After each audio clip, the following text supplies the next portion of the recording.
Министерството за надворешни работи на Кина објави драматично видео на социјалните мрежи како директен одговор на политиките на американскиот претседател Доналд Трамп, велејќи дека Кина нема да се повлече во трговскиот конфликт. Тие ја споредија американската политика со окото на торнадо кога се изгледа мирно за момент, но јасно е дека доаѓа уште посилна бура. Во видеото, до меѓународната заедница се апелира да се спротивстави на, како што го нарекуваат, американското малтретирање, а преку низа примери ги покажуваат наводните негативни последици од американската економска доминација. Како илустрација, тие споменуваат како, според нив, агресивната американска економска стратегија уништила компании како Toshiba и Alstom, а воедно предизвикала долгорочна економска штета на некои земји, како што е Јапонија. Американскиот претседател Доналд Трамп го прослави 100-тиот ден од својот втор мандат со предизборен митинг во Мичиген, за време на кој му се подсмеваше на Џо Бајден во 90-минутен говор.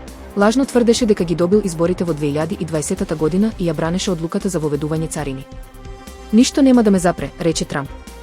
Зборувајќи пред електронски екрани со надпис «100 дена величина», Трамп ги нападна радикалните левичарски лудаци, накратко се соочи со еден демонстрант во публиката и се пофали со масовните депортации на неговата администрација. Филм Флоу од латвискиот режисер Гинц Зилбалодис ја освои наградата на публиката Лух за 2025 година на церемонијата што се одржа во Европскиот парламент во Брисел. Флоу, латвиско-француско-белгиската копродукција, ја следи приказната за Кет, осамено животно чиј дом е уништен од голема поплава. Во обид да се прилагоди на новиот свет, мачката наоѓа за солниште на брод населен со други животни. Филмот се занимава со теми кои се во фокусот на работата на Европскиот парламент: климатски промени, миграција, раселување и отпорност, се вели во соопштението на Европскиот парламент. Предстојните папски избори не се само клучен момент за католичката црква, тие станаа и обсесија за генерацијата Z, родени помеѓу 1997 и 2012 година. Конклавата моментално е во тренд на социјалните медиуми, а она што некогаш беше свечен и затворен црковен ритуал се претвори во феномен на попкултурата, исполнет со мемиња, видеа и онлайн дискусии. Папата Франциск ја препозна оваа промена и почна да се осврнува на теми што се важни за младите луѓе.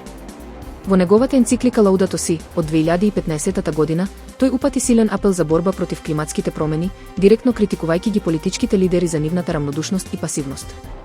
Слично нешто се случи и во контекст на војната во Газа.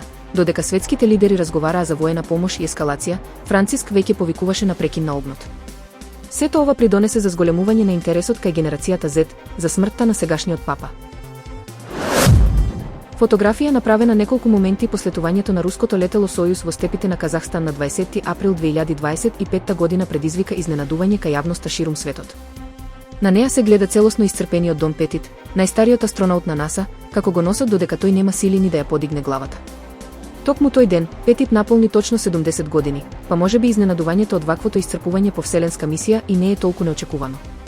Ако на тоа се додаде и податокот дека претходно поминал речиси 7 месеци во вселената и без тежинска состојба, сликата станува појасна. Сепак, Дон Петит на пресконференција што НАСА ја пренесуваше преку својот YouTube канал, конечно објасни што се случувало тогаш и нагласи дека слични проблеми имал и при претходните 2 враќања од вселената, каде што во текот на 3 мисии има поминато вкупно 590 дена.